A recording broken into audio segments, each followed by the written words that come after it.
Zionis tak nyenyak tidur kecelakaan Presiden Iran dan Pakistan mirip-mirip, spekulasi liar menuding Israel. Kecelakaan helikopter yang menewaskan Presiden Iran Ebrahim Raisi telah mengingatkan kecelakaan pesawat serupa yang menimpa Presiden ke-6 Pakistan Muhammad Ziaul Haq pada 1988 silam. Uniknya, kedua peristiwa itu memunculkan spekulasi ada tangan Israel dalam kecelakaan tersebut. Helikopter Bell yang membawa Presiden dan Menteri Luar Negeri Iran jatuh awal pekan ini. Beberapa warga Iran dan pengamat militer berspekulasi bahwa Israel mungkin berada di balik pembunuhan tersebut. Ini bukan pertama kalinya Israel dituduh atas pembunuhan seorang presiden. Tim investigasi yang dikirim ke lokasi jatuhnya pesawat memperoleh bukti signifikan mengenai penyebab jatuhnya pesawat tersebut. Berdasarkan laporan penyelidikan, mengutip laporan Eurasian Times, helikopter tetap berada pada jalur yang telah ditentukan dan tidak menyimpang dari jalur penerbangannya. Investigasi menyebutkan, pilot helikopter yang jatuh telah berkomunikasi dengan dua pesawat lainnya dalam konvoi Presiden 15 menit sebelum kecelakaan. Helikopter tersebut kemudian menabrak gunung dan langsung terbakar akibat benturan tersebut. Laporan tersebut juga mencatat bahwa pemeriksaan terhadap puing-puing helikopter mengungkapkan bahwa tidak ada suara tembakan dan tidak ada bukti adanya faktor eksternal dalam kecelakaan tersebut. Meskipun hal ini tampaknya merupakan temuan awal, Angkatan Bersenjata mengatakan bahwa penyelidikan masih berlangsung dan masyarakat akan diberitahu mengenai perkembangan baru apapun. Hal ini pada dasarnya mengesampingkan kecurigaan bahwa Presiden Ebrahim Raisi dibunuh oleh musuh utama Iran di kawasan Israel. Pasca kecelakaan tersebut, media sosial dipenuhi dengan teori konspirasi bahwa Israel atau Amerika Serikat berencana membunuh Presiden garis keras Iran tersebut. Beberapa pengguna media sosial yang pro-Iran bahkan bertanya-tanya apakah kecelakaan itu merupakan pembalasan Israel terhadap serangan udara Iran ke Israel bulan lalu. Beberapa pihak lain berspekulasi bahwa ini mungkin merupakan taktik Israel untuk mengirimkan pesan peringatan kepada milisi dukungan Iran yang terus menyerang Israel setelah invasi dan pemboman Gaza. Israel dicurigai berada di balik kecelakaan itu juga karena Presiden Iran, yang dipandang sebagai pewaris dan anak didik Khamenei, mengkritik Israel bulan lalu, dengan menyatakan bahwa rezim Zionis Israel telah melakukan penindasan terhadap rakyat Palestina selama 75 tahun.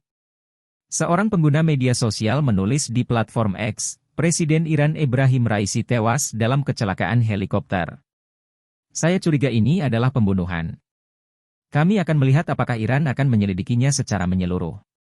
Saya curiga Israel berada di balik ini.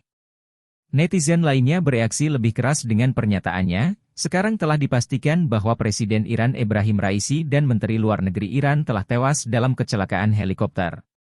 Iran harus menyelidiki peran Mossad di dalamnya, dan jika mereka menemukan sesuatu yang melibatkan Israel, mereka harus membayarnya dengan bunga. Dalam laporan pihak berwenang menyatakan bahwa tidak ada masalah mencurigakan yang muncul dalam interaksi menara pengawas dengan awak pesawat. Dengan demikian, laporan tersebut pada dasarnya telah membebaskan Israel dan agen mata-matanya, Mossad, dari segala potensi kesalahan, setidaknya untuk saat ini. Israel juga dituduh membunuh Presiden Pakistan. Ini bukan pertama kalinya Israel menjadi sorotan atas pembunuhan seorang kepala negara. Beberapa tahun yang lalu, di belahan dunia lain, seorang kepala negara dibunuh dan Mossad dituding sebagai pelakunya. Namun seperti kasus Iran, tidak ada hasil laporan yang menyebutkan keterlibatan Israel dalam kecelakaan itu. Pada 17 Agustus 1988, Muhammad Ziaul Haq, Presiden ke-6 Pakistan, tewas dalam kecelakaan udara di Bahawalpur.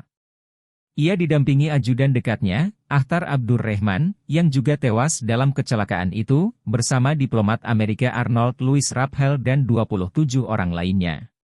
Beberapa jam kemudian, Ghulam Ishaq Khan, ketua Senat yang baru diangkat, secara resmi mengumumkan meninggalnya Zia di radio Pakistan dan jaringan televisi Pakistan. Hampir 1 juta orang menghadiri pemakaman kenegaraan Zia, yang diadakan di Masjid Faisal Islamabad.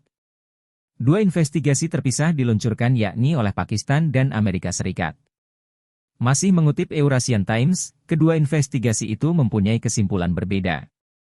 Media diberitahu oleh Direktur Jenderal Intelijen Antarlayanan Hamid Gul bahwa pembunuhan Zia adalah hasil dari rencana yang melibatkan kekuatan asing. Beberapa teori konspirasi juga bermunculan, dan kematian tersebut tergolong salah satu yang paling misterius yang pernah terjadi di Pakistan. Pada saat dan setelah kejadian tersebut, Uni Soviet dan Amerika Serikat dituding.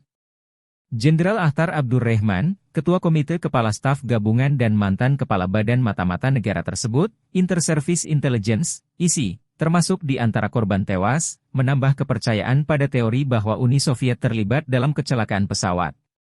Abdurrahman telah memimpin Mujahidin Afghanistan dalam perjuangan mereka melawan Uni Soviet. Teori konspirasi lain menyalahkan AS teori mengenai Amerika Serikat yang merekayasa insiden tersebut mendapatkan momentum ketika laporan awal mengungkapkan bahwa diplomat Amerika Rappel baru dipanggil pada menit-menit terakhir untuk bergabung dengan pesawat tersebut. Namun, Janda Rappel menyatakan bahwa suaminya akan bepergian bersama Zia di pesawat dan Jenderal Wasom hanya ditambahkan pada menit-menit terakhir. Teori konspirasi yang paling menarik muncul beberapa tahun kemudian, pada tahun 2005. Disebutkan Mossadlah yang melakukan pembunuhan tersebut. Mantan Duta Besar AS untuk India, John Gunther Dean, menulis di World Policy Journal edisi musim gugur 2005 bahwa pembunuhan Zia direncanakan Badan Intelijen Israel Mossad sebagai pembalasan atas pengembangan senjata nuklir Pakistan untuk melawan India. Termasuk menghentikan Zia yang dikenal sebagai seorang pemimpin Muslim yang berpengaruh, dan terus mempengaruhi kebijakan luar negeri AS. Pada hari naas itu, Zia-ul Haq menaiki pesawat Hercules C-130, kembali dari demonstrasi militer di Bahawalpur, Pakistan.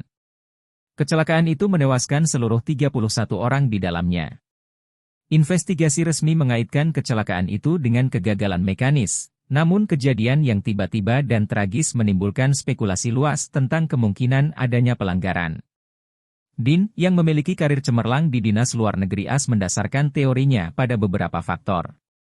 Misalnya dalam konteks geopolitik, Dean menunjukkan lingkungan geopolitik yang kompleks saat itu. Perang Soviet Afghanistan sedang berlangsung, dan Pakistan, di bawah kepemimpinan Zia-ul Haq, merupakan sekutu penting Amerika Serikat dalam mendukung Mujahidin Afghanistan melawan pasukan Soviet. Dean berspekulasi bahwa Israel mungkin mempunyai alasan strategis untuk mengacaukan Pakistan, mengingat dukungannya terhadap negara-negara Arab dan potensi ancaman yang dapat ditimbulkan oleh Pakistan yang memiliki senjata nuklir terhadap Israel. Faktor lainnya adalah keahlian teknis. Dean percaya bahwa Mossad memiliki kemampuan untuk melakukan operasi secanggih itu, yang melibatkan perusakan mekanisme pesawat hingga menyebabkan kecelakaan. Dia menyebutkan bahwa Israel memiliki pengetahuan teknis dan jangkauan operasional untuk melakukan serangan semacam itu secara diam-diam. Masih menurut Dean, faktor berikutnya tidak terlepas dari presiden sebelumnya. Dean merujuk pada kejadian di masa lalu di mana Mossad diduga melakukan operasi rahasia terhadap musuh-musuh Israel. Dia berpendapat bahwa Zia-ul Haq, dengan kebijakan Islamnya yang teguh dan dukungannya terhadap elemen anti-Israel, dapat dilihat sebagai ancaman signifikan oleh negara Israel. Tuduhan Dean sangat kontroversial dan mendapat reaksi beragam. Banyak komunitas diplomatik dan intelijen menolak klaimnya dan menganggapnya spekulatif dan kurang bukti nyata. Kritikus berpendapat bahwa teori Dean lebih didasarkan pada bukti tidak langsung dan dugaan geopolitik daripada bukti kuat. Namun, tuduhan Dean mendapat tanggapan dari mereka yang sudah skeptis terhadap penjelasan resmi yang diberikan pihak berwenang Pakistan dan Amerika. Kurangnya penyebab pasti atas kecelakaan tersebut dan sifat para korban yang menonjol membuat teori konspirasi tentang kecelakaan itu tetap hidup dan menjadi misteri.